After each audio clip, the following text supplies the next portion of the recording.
Hello friends, welcome to the channel Harsh Jain. और आज हम पढ़ेंगे geography class 12 fundamentals of human geography का लास्ट चैप्टर जो टर्म 2 में आ रहा है, ट्रांसपोर्टिंग कम्युनिकेशन। इस चैप्टर का आज हम वन शॉट रिवीजन करने जा रहे हैं। रिवीजन करने से पहले मैं आप सबसे रिक्वेस्ट करूँगा, प्लीज़ वीडियो को पूरा ज़रूर देखें, लाइक करें, चैनल को सब्सक्राइब करना ना भूलें। इस चैप्टर को हम दोस्तों दो पार्ट्स में पढ़ेंगे। इस पार्ट में हम ट्रांसपोर्ट, मोड्स ऑफ ट्रांसपोर्ट और लैंड ट्रांसपोर्ट कवर करेंगे। नेक्स्ट वीडियो में मैं आपके लिए लेकर आऊँगा water transport, air transport, pipelines and communication. Chapter थोड़ा सा लेंदी है, थोड़ा सा टिपिकल है, इसलिए थोड़ा सा आपको ध्यान लगाने की ज़रूरत है। हम फटाफट से चैप्टर स्टार्ट करते हैं। सबसे पहले जैसा हमने बुक सेकंड के ट्रांसपोर्ट कम्युनिकेशन में देखा था कि ट्रांसपोर्ट क्या होता है, ट्रांसपोर्ट की क्या यूजेस है, ट्रांसपोर्ट की क्या कैरेक्टरिस्टिक्स है, सेम हम यहाँ पर देखेंगे ट्रांसपोर्ट के कितने मोड्स हैं।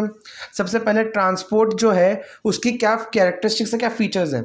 सबसे फर्स्ट जो ट्रांसपोर्ट है वो लिंक एस्टेब्लिश करता है between centres of production and consumption, यानी जहाँ कोई गुड प्रोड्यूस हो रहा है वो हो और जहाँ पर गुड्स की डिमांड और कंजप्शन है वहाँ, उन दोनों के बीच में लिंक एस्टेब्लिश करता है। सेकंड, जो ट्रेड है टोटली ट्रांसपोर्ट एंड कम्युनिकेशन पे डिपेंडेंट रहता है।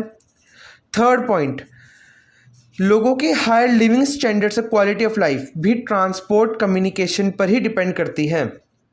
ये इंपॉर्टेंट कैरेक्टरिस्टिक्स है ट्रांसपोर्ट की। देन हम आते हैं transport. What is actually transport? Transport एक फैसिलिटी है। ट्रांसपोर्ट इज अ सर्विस और facility for carriage of people of goods from one place to another with the help of humans, animals and various other kinds of vehicles. Transport एक service है लोगों को और सामानों को एक जगह से दूसरी जगह ले जाने के लिए, ट्रांसपोर्ट करने के लिए, with the help of humans, animals and various other kinds of vehicles. Transport land पर, वाटर पर एज वेल एज एयर पर, तीनों जगह यूज होता है। अब ट्रांसपोर्ट इंडस्ट्री, कैरेक्टरिस्टिक्स क्या है ट्रांसपोर्ट इंडस्ट्री की? यहाँ पर इसे इंडस्ट्री इसलिए कहा गया कि ट्रांसपोर्ट एक ऑर्गेनाइज्ड सेक्टर है, ऑर्गेनाइज्ड यूनिट है जो अपने खुद के अकाउंट्स एंड ऑल मेंटेन करती है। इसकी फर्स्ट कैरेक्टरिस्टिक है ऑर्गेनाइज्ड रहता है, ऑर्गेनाइज सर्विस इंडस्ट्री है और सोसाइटी की बेसिक नीड्स को फुलफिल करते हैं। सेकंड, ये इंडस्ट्री ट्रांसपोर्ट आर्टरीज मतलब रूट्स, व्हीकल्स, ऑर्गेनाइजेशंस जो इन रूट्स और हैंडल करें, लोडिंग एंड अनलोडिंग को हैंडल करें और डिलीवरी को हैंडल करें, गुड्स एंड सर्विसेज को, ये सब इन्वॉल्व करता है ट्रांसपोर्ट इंडस्ट्री। यानी ट्रांसपोर्ट इंडस्ट्री के अंदर बेसिकली चार चीज़ें होती हैं। एक होते हैं ट्रांसपोर्ट के रूट्स, सेकंड होते हैं व्हीकल्स जो कि लोगों को फ्राइट को एक जगह से दूसरी जगह ले जाते हैं, और थर्ड होते हैं ऑर्गेनाइजेशंस जो मेंटेन करते हैं रूट्स को, साथ ही साथ लोडिंग एंड अनलोडिंग एक्टिविटीज़ को, डिलीवरी गुड्स ऑफ सर्विसेज को, एक्सेट्रा। अब आता है assured and speedy transportation along with efficient communication systems promote cooperations and unity among people living in different places. It means एक important characteristic है transport की कि जितना अच्छा और स्पीड ट्रांसपोर्टेशन होगा उतनी ही ज़्यादा वहाँ के एफिशिएंट कम्युनिकेशन सिस्टम होगा। दोनों इंटरडिपेंडेंट है, कम्युनिकेशन ट्रांसपोर्ट। दोनों में से अगर एक भी डेवलप्ड नहीं होगा, एक भी कमज़ोर होगा, तो दूसरे डेवलप होने में दूसरे पर इसका बहुत ज़्यादा असर देखने को मिलता है। और अगर ट्रांसपोर्ट एंड कम्युनिकेशन दोनों किसी जगह बहुत अच्छे हैं तो वह जगह बहुत जल्दी डेवलप होती है, वहाँ पर हमें ग्रोथ जल्दी देखने को मिलती है। अब हम आते हैं इवोल्यूशन ऑफ ट्रांसपोर्ट सिस्टम पे। ट्रांसपोर्ट सिस्टम कैसे इवॉल्व हुआ? सबसे पहले ट्रांसपोर्ट जो है वो हम यूज़ करते थे ह्यूमंस एज देमसेल्व्स। ह्यूमंस खुद एक जगह से दूसरी जगह जाते थे by their using the strength, वो गुड्स को ट्रांसपोर्ट करते थे। Then after that we start using animals like mules, horses and camels so that we can transport our goods and services and transport humans as well. Then invention of wheels, carts and wagons were used. After that steam engine, 18th century में steam engine के बाद revolution आ गया transportation में। Steam engine के साथ साथ ही हमें मिला सबसे बड़ा इन्वेंशन रेलवेज, और उस वक्त 19th सेंचुरी में रेलवे सबसे इंपॉर्टेंट और फास्टेस्ट मोड था ट्रांसपोर्टेशन का। उसके बाद जैसे इंटरनल कंबशन इंजन यानी जो मॉडर्न इंजन है उसका डेवलपमेंट हुआ, उसी के साथ साथ रोड ट्रांसपोर्ट एक सबसे इम्पॉर्टेंट मीडियम बन गया फ्राइट एंड पैसेंजर्स को ट्रांसपोर्ट करने के लिए। आज नए डेवलपमेंट्स के साथ पाइपलाइंस, रोपवेज, केबलवेज एक्सेट्रा भी डेवलप हुए हैं। सी ट्रांसपोर्ट, एयर ट्रांसपोर्ट भी अपनी इंपॉर्टेंस रखते हैं। अब हम आएंगे मोड्स ऑफ ट्रांसपोर्ट पर। हमें पता है basically they are 4 modes of transport, that is land, air, water and pipelines. Land transport is used for carrying both the passengers as well as freight, where pipeline जो है वो सिर्फ freight that is goods and merchandise को transport करती है। These all transports we use for regional transportation, intrastate transportation between two countries, etc. Then comes the great freight carriers. कौन से है the great freight carriers? Railways हैं, ocean vessels हैं, barges हैं, boats हैं, मोटर ट्रक्स हैं, pipelines हैं। Ocean vessels बहुत बड़े शिप्स होते हैं जिसमें गुड्स ट्रांसपोर्ट किए जाते हैं। बार्जेस फ्लैट बॉटम शिप्स होते हैं जहाँ जिसमें बहुत हैवी लोड को ट्रांसपोर्ट किया जाता है with the help of ocean. Boats, motor trucks, pipelines etcetera. अब हम देखते हैं सिग्निफिकेंस क्या है मोड्स ऑफ ट्रांसपोर्ट की। इसके मतलब जो चारों टाइप्स के ट्रांसपोर्ट है उनके क्या यूज़ है, कहाँ पर उनकी सिग्निफिकेंस है। हम देखते हैं कि जो सिग्निफिकेंस इन ट्रांसपोर्ट की डिपेंड करती है किस टाइप का गुड एंड सर्विस है जिसको ट्रांसपोर्ट करना है, क्या उसकी कॉस्ट है और क्या अवेलेबिलिटी है। इट मीन्स वो वहाँ पर वो ट्रांसपोर्ट मोड ऑफ ट्रांसपोर्ट वहाँ यूज़ हो सकता है या नहीं। Ocean freight transport carries international goods. Ocean transport यानी वाटर ट्रांसपोर्ट हम बेसिकली यूज करते हैं transport of heavy bulk material in the international markets. Road transport goods and people को कैरी करता है ओवर शॉर्ट डिस्टेंसेस, और शॉर्ट डिस्टेंसेस पे ये door to door service provide करता है, इसीलिए चीपर और फास्टर है। Then railways most suitable means of transport for large volume of bulky materials or long distances within a country. And airways तो है ही सबसे most fast and high value service, transport service जो कि light and perishable goods को transport करता है एक जगह से दूसरी जगह। अब हम आते हैं लैंड ट्रांसपोर्ट पर। लैंड ट्रांसपोर्ट वह ट्रांसपोर्ट है जो ग्राउंड पर मूवमेंट करता है पॉसिबल किसी पीपल, एनिमल्स, गुड्स और सर्विसेज की एक लोकेशन से दूसरी जगह on land, location on another land. Land transport mainly दो तरह से होता है, बाय रोडवेज और बाय रेलवेज। हम दोनों के बारे में पढ़ेंगे। इंटरनेशनल यानी वर्ल्ड में रोड ट्रांसपोर्ट का डेवलपमेंट क्या है, वर्ल्ड में रेलवे का डेवलपमेंट क्या है। हम स्टार्ट करते हैं रोड से। रोड ट्रांसपोर्ट जो है दोस्तों बहुत इंपॉर्टेंट एक मीन्स ऑफ ट्रांसपोर्ट है जो door to door service provide करता है। रोड ट्रांसपोर्ट एक इंपॉर्टेंट रोल प्रोवाइड करता है in the development of trade and commerce, साथ ही साथ टूरिज्म को। रोड्स दो तरह के होते हैं, मेटल्ड और अनमेटल्ड। मेटल रोड्स वो रोड्स होते हैं जो बेसिकली कंक्रीट से, सीमेंट से, स्टोन से बने हुए होते हैं। These are also known as all weather roads, while unmetalled roads जो कि बने होते हैं soil, sand, etc. से, these are mainly found in rural areas, and during rainy season unmetalled roads becomes unmotorable. It means they are totally damaged. Moreover, sometimes due to heavy rains and floods जो metal roads है वो भी damage हो जाते हैं।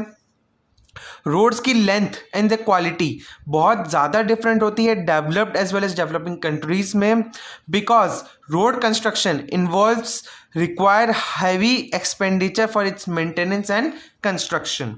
Developed countries में हमें good quality road देखने को मिलेगा, कॉमनली गुड क्वालिटी रोड्स ही होते हैं डेवलप्ड कंट्रीज में। साथ ही साथ वो प्रोवाइड करते हैं long distances links through motorways, automobiles and intrastate और interstate highways so that there speedy movement can be possible.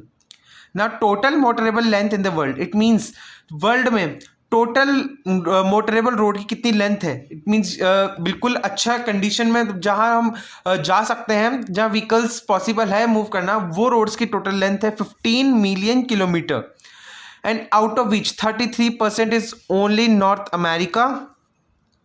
The highest road density and highest number of vehicles are registered in this continent, North America, as compared to Western Europe. It means North America में सबसे ज़्यादा road length है, that is 33% of 15 million kilometre, highest road density है, साथ ही साथ highest number of registered vehicles हैं as compared to Western Europe.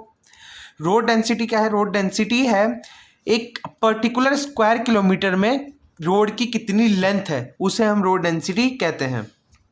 Now we'll come to highways. Highways metal roads होते हैं और बेसिकली मेटल ही होते हैं जो कनेक्ट करते हैं डिस्टेंट प्लेसेस को। ये कंस्ट्रक्ट किए जाते हैं फॉर अनस्ट्रक्टेड फ्लो ऑफ ट्रैफिक, मतलब बिना रुके, बिना किसी रुकावट के ट्रैफिक का फ्लो हो सके। These are 80 metre wide and provide separate traffic lines, bridges, flyovers and dual carriageways. It means ये बेसिकली रोड वाइड होते हैं। यहाँ पर 80 मीटर वाइड स्टैंडर्ड दे रखा है, स्टैंडर्ड 80 मीटर वाइड से ज़्यादा हाईवेज कहेंगे। ये सेपरेट ट्रैफिक प्रोवाइड करते हैं, ट्रैफिक लेन्स प्रोवाइड करते हैं। ब्रिजेस एंड फ्लाईओवर्स का इसमें यूज़ किया जाता है। ड्यूअल कैरिज वेज होते हैं, इट मीन्स सेपरेट लेन्स होती है for heavy vehicles. Developed countries में every city and port town is link through highways. Developed countries में ports and cities, city towns को और पोर्ट्स को थ्रू हाईवेज कनेक्ट किया जाता है। अब हम आते हैं highways in the world. In North America, highway density is about 0.65 kilometer per square kilometer. It means in North America, every 1 square kilometer area is 0.65 kilometer of highway. Every place is within 20 kilometer distance from a highway. Cities located on the Pacific coast, it means at the west, and the Atlantic coast at the east, are well connected to each other. In the North America continent में west and east, west यानी Pacific coast and east यानी Atlantic coast well connected है through highways. Similarly the cities of Canada यानी north और Mexico यानी south. North America में ऊपर Canada है, साउथ मैक्सिको है, दोनों वेल कनेक्टेड है हाईवेज से। मेजर हाईवेज इस कॉन्टिनेंट में है द ट्रांस कैनेडियन हाईवे, जो कि वैनकूवर को लिंक करता है British Columbia to the west coast to John city in Newfoundland east coast. सबसे मेन इंपॉर्टेंट हाईवे है नॉर्थ अमेरिका का। देन अलास्कन हाईवे जो एडमॉन्टन कनाडा को लिंक करता है एंचॉर्ज अलास्का से। Then Pan American highway world का longest motorable road इसको कंसीडर किया जाता है। इसका लार्ज पोर्शन कंस्ट्रक्ट किया गया एंड दिस विल इसका ये अंडर कंस्ट्रक्शन है और ये जब पूरा कंप्लीट हो जाएगा द 4 कंट्रीज यानी south America, central America, USA and Canada को ये कनेक्ट कर देगा। Then comes Transcontinental Strait Highway. ये one of the major highways है in Australia, which connects Darwin यानी North Coast and Melbourne via Tennant Creek and Alice Springs in Australia. ये सब names मुझे याद है दोस्तों, थोड़े से difficult है और आपको ये याद करने ही पड़ेंगे। इसका कोई और दूसरा ऑप्शन नहीं है। आप इसके लिए चंडिंग मेथड का यूज़ कर सकते हैं, बट कंफ्यूज मत होइएगा क्योंकि वर्ड्स ही इतने सारे हैं कि आप कंफ्यूज रहेंगे। इसीलिए हो सके तो मैप का यूज़ करके इसको याद करने की कोशिश कीजिए। Europe has a large number of vehicles as well as developed highway network, but highways face a lot of competition from railways and waterways. It is true कि आज जब highways competition face कर रहे हैं किससे, railways and waterways से, क्योंकि वो ज़्यादा convenient होते हैं for bulky material and long distances. Russia, due to vast geographical area, highways in the country are not as important as railways. Still, a dense highway network is developed in the industrialized region. It means Russia एक बहुत large country है, वहाँ पर basically railways की importance ज़्यादा है due to distance, but वहाँ पर भी हाईवेज का एक डेंस नेटवर्क देखने को मिलता है। वेस्ट ऑफ उरल्स माउंटेन्स में यूरोप के, with Moscow as the hub, the important Moscow Vladivostok highway serves the region to the east in Asia. Moscow Vladivostok highway एक इम्पॉर्टेंट रूट है जो उरल्स माउंटेन्स, जो कि उरल्स माउंटेन्स को और ईस्ट को कनेक्ट करता है in China. Highways connect all the major cities in criss cross manner across the country. For example सिंगसो river Vietnam boundary, Shanghai central China, Guangzhou south, Beijing north. A new highway links Chengdu and Lhasa in Tibet. यहाँ कुछ names दे रखे, important centres है ये, cities hubs हैं जहाँ जो link करते हैं हाईवेज एंड रोड्स को in China. Africa, a major highway joins Algiers in the north to conquer in Genoa. एक मेजर हाईवे जो है एल्जियर्स नॉर्थ में और किसको कनेक्ट करता है, कॉनिक्री इन जेनुआ। और another highway joins Cairo to Cape Town. India में क्या हाईवेज की पोजीशन है? इंडिया में कुछ मेन हाईवेज है। सबसे मेन है नेशनल हाईवे नंबर 7 जो कनेक्ट करता है Varanasi Kanyakumari and longest highway in India में। इंडिया में one of the world's largest and longest road network है, हमें अच्छे से पता है। इसमें एक इम्पॉर्टेंट है national highway number 7 and then come the golden quadrilateral एक express super expressway highway है जो अंडर कंस्ट्रक्शन है. After its construction it will join all the metropolitan cities of India like New Delhi, Mumbai, Bengaluru, Chennai, Kolkata and Hyderabad. Expressways are the highways which have more than 4 to 6 lanes. It means they provide more width for the transportation. Border roads कौन से होते हैं? हम यहाँ पर basically types of roads पढ़ रहे हैं. पहले हमने हाईवेज के बारे में पढ़ा, अब हम बॉर्डर रोड्स के बारे में पढ़ रहे हैं. रोड्स जो कि इंटरनेशनल बाउंड्रीज के अलोंग बनाए जाते हैं for defence purpose, connect remote inaccessible areas with cities and to transport goods to border villages and military camps. अब हम आएंगे रेलवेज पर. रेलवेज एक इंपॉर्टेंट मोड ऑफ ट्रांसपोर्ट है for bulking good passengers over long distances. हमें पता है railways सबसे ज़्यादा यूज़ किया जाता है for transportation for longer distances. Railway gauges generally classified किया जाता है. ब्रॉड गेज हमने पढ़ा था सेकंड में भी. Types of gauges broad gauge, metre gauge and narrow gauge. Basically different countries में डिफरेंट गेजेस यूज़ किए जाते हैं. स्टैंडर्ड गेज की लेंथ है between two rails 1.44 metres. Metre gauge 1 metre. Broad gauge more than 1.5 metres. Smaller gauges UK में standard gauge use किया जाता है. 18th century marks the revolution of rail transport. ऐसा क्यों? Because of invention of the steam engine. Steam engine के invention से rail transport में एक रिवोल्यूशन आ गया था. इन 19th century में रेलवे सबसे important and popular and fastest form of transport बन गया था after opening of first public railway line 1825 में हुई थी between Stockton and Darlington in northern England. Important है दोस्तों. First public railway line was established in 1825 between Stockton and Darlington in northern England. In USA, the development of railways also facilitated commercial grain farming, mining, manufacturing in the continental areas of the country. USA में railways ने क्या फ़ायदा दिया? USA में railways से commercial grain farming, mining and manufacturing को बहुत ज़्यादा boost मिला है. अब हम पढ़ेंगे railway network in the world. Densely populated countries, commuter or local trains are very popular. Example in USA, UK, Japan, India.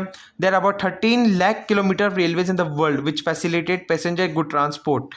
World में 13 लाख किलोमीटर रेलवेज है जो कि ट्रांसपोर्ट फैसिलिटेट करता है गुड्स एंड सर्विसेज का, पीपल का.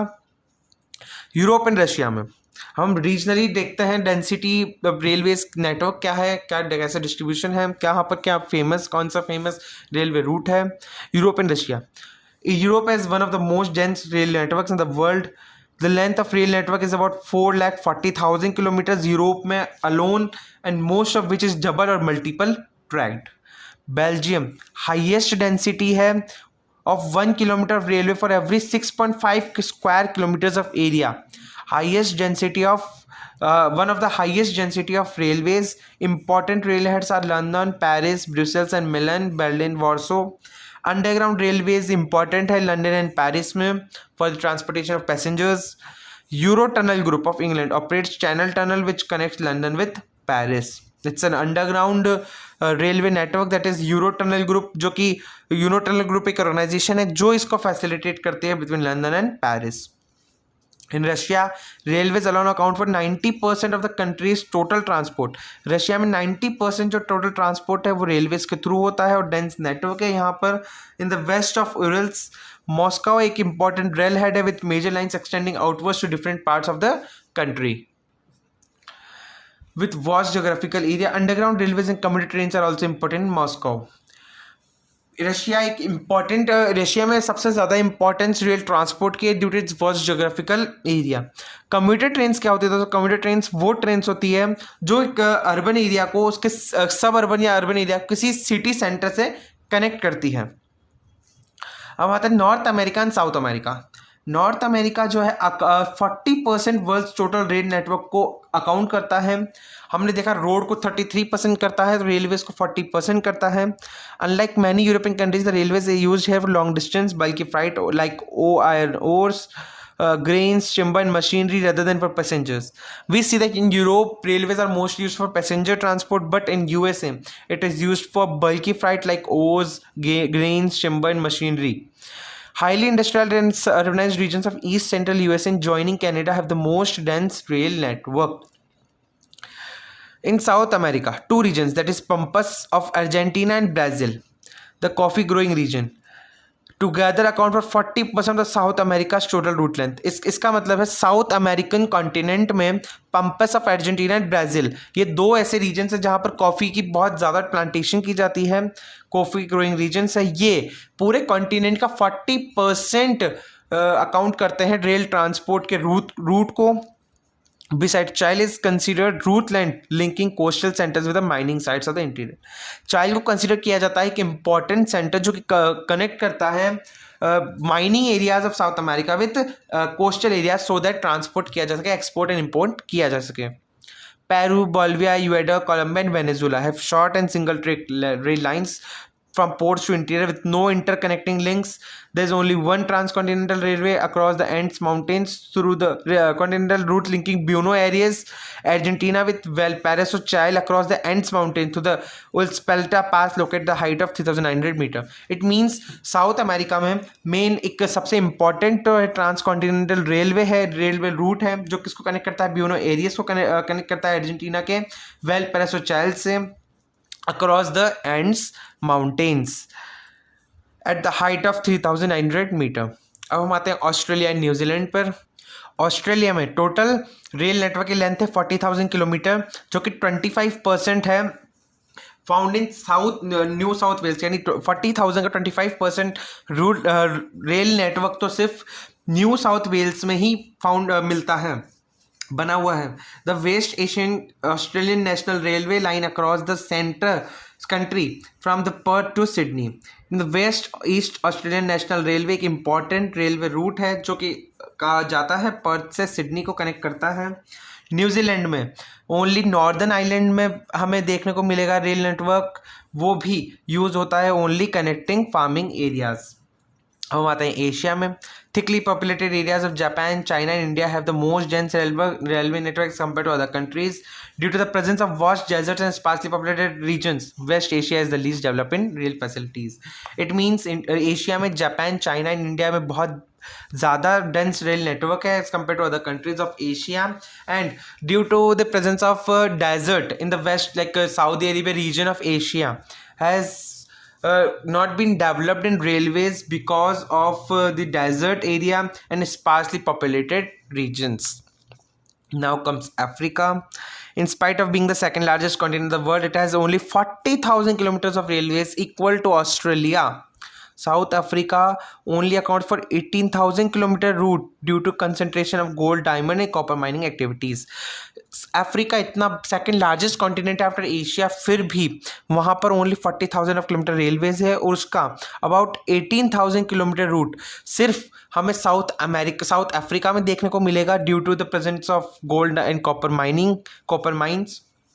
यहाँ की इंपॉर्टेंट रेल नेटवर्क्स है बेंगुला रेलवे जो कनेक्ट करता है Angola to Katanga Zambia copper belt. Second Tanzania railway जो कनेक्ट करता है जैम्बिंग कॉपर बेल्ट को Dar es Salaam on the coast. Then Botswana and Zimbabwe railway route जो link करता है landlock states of South African network. Then Blue Train from Cape town to Pretoria in the republic of South Africa. अब हम आते हैं दोस्तों transcontinental railways पर। Transcontinental railways वो रेलवेज होते हैं, वो रेलवे रूट्स होते हैं जो रन करते हैं across a continent. The main purpose of transcontinental railways the economic and political reason, main construction का रीजन इनका इकोनॉमिक पॉलिटिकल, ये फैसिलिटेट करते हैं runs in different directions and continents. These railways run across the continent link to its two ends. Some of the important transcontinental railways are there are 5 main transcontinental railways in the world, that is Trans-Siberian Railways, Trans-Canadian Railways, the Union Pacific Railway, the Austrian Transcontinental Railway and the Orient Express. हम सबके बारे में brief में पढ़ लेते हैं। Trans Siberian railway major rail route है कहाँ का, रशिया का। कहाँ से कहाँ तक, Saint Petersburg in west to Vladivostok on the Pacific coast in the east. हम यहाँ पर मेन इनके टर्मिनल्स को देख लेते हैं और कुछ बीच के स्टॉप्स को देख लेते हैं। इसके टर्मिनल्स कौन कौन से हैं, सेंट पीटर्सबर्ग है वेस्ट में और कनेक्ट करता है ये व्लादिवोस्टोक को in the Pacific coast on the east. Main कहाँ से पास होता है ये, मॉस्को से, Ufa, Novosibirsk, Irkutsk, Chita and Khabarovsk Asia में एक इम्पॉर्टेंट रूट है ये और लॉन्गेस्ट है। 9,332 kilometre double track electrified trans continental railway in the world. World का सबसे longest electrified double track railway network है ट्रांस साइबेरियन रेलवे, और इसने पॉसिबल किया है एशियन रीजन को यूरोपियन मार्केट से लिंक करने को। This runs across the Ural mountain, Ob and Yenisei rivers. Two important centres, यहाँ के दो इंपॉर्टेंट सेंटर्स इस रेलवे में बीच में, दैट इज चीता एक एग्रो सेंटर है, इरकुत्स्क एक फर्स्ट सेंटर है। रेलवे नेटवर्क ने कनेक्ट किया है साउथ को mainly Odessa, Ukraine, Baku on the Caspian coast, Tashkent Uzbekistan, Ulan Bator Mongolia and Shenyang Mukden and Beijing in China. Second comes the Trans-Canadian Railway. It is a 7,050 kilometre long rail line in Canada. ये Halifax in the east to Vancouver in the Pacific coast run करता है. इसके main regions है Montreal, Ottawa, Winnipeg and Calgary. ये construct किया गया था 1886 में to make British Columbia in the west coast join the federation of states. British Columbia एक जो जगह है वेस्ट कोस्ट में उसको ज्वाइन करने के लिए federation of states. Later on, it gained economic significance because it's connected to the Quebec Montreal industrial region with the wheat belt of the Prairie region and the coniferous region of the north. ये इसके characteristic features है जो आपसे पूछी जा सकती है कि what are the characteristic features of significance of trans Canadian railway. तो इसका एक इकोनॉमिक सिग्निफिकेंस है बिकॉज इसने क्यूबिक मॉन्ट्रियल इंडस्ट्रियल रीजन को कनेक्ट किया हुआ है प्रेरी रीजन के व्हीट बेल्ट से, साथ साथ coniferous region of north. Each of this region became complementary to each other. दोनों रीजन एक दूसरे को raw materials and services provide करते हैं with the help of railways. एक loop line between Winnipeg to Thunder Bay Lake Superior connect करता है इस रेल लाइन को to the important waterways of the world. Important commodities for export through this route are wheat and meat. Thus, this railway line is considered as the economic artery of Canada. हमसे पूछा जा सकता है which railway line is considered as the economic artery of Canada, that is Trans-Canadian Railway route from Halifax in the west to Vancouver in the Pacific coast. Union Pacific Railway, third. It connects New York on the Atlantic coast to San Francisco on the Pacific coast, passing through Cleveland, Chicago, Omaha, Evans, Ogden and Sacramento. The most important commodities for export through this route are ores, grain, paper, chemicals and machinery. Europe का एक important railway network है. ये connect करता है New York को Atlantic coast and San Francisco को Pacific coast पर. Now, Australian Transcontinental Railway. It runs from west to the east direction across the southern part of the continent. It runs from Perth on the west coast. West coast में Perth से लेकर Sydney तक on the east coast, और ये पास through होता है Kalgoorlie, Broken Hill and Port Augusta. Besides, other major north-south line connects Adelaide, Alice Spring and further join the Darwin-Burton line. Now last is Orient Express. This rail line has reduced the journey from London to Istanbul to 96 hours as compared to 10 days by the sea route. Orient Express ने जहाँ पर London से Istanbul आने का 96 hours का जो distance था उसे 10 डेज जहाँ लगते थे वहाँ से अब 96 आवर्स लगते हैं. This line runs from Paris to Istanbul, passing through Strasbourg, Munich, Vienna, Budapest and Belgrade. Important commodities जो यहाँ से एक्सपोर्ट की जाती है वो है cheese, bacon, oats, wine, fruits and machinery. Friends, ये सब आपको याद करना ही पड़ेगा, इसका कोई और चांस नहीं, कोई और तरीका नहीं है. मैं आपको नेक्स्ट वीडियो में मिलूंगा वाटर ट्रांसपोर्ट के साथ. तब तक के लिए थैंक यू.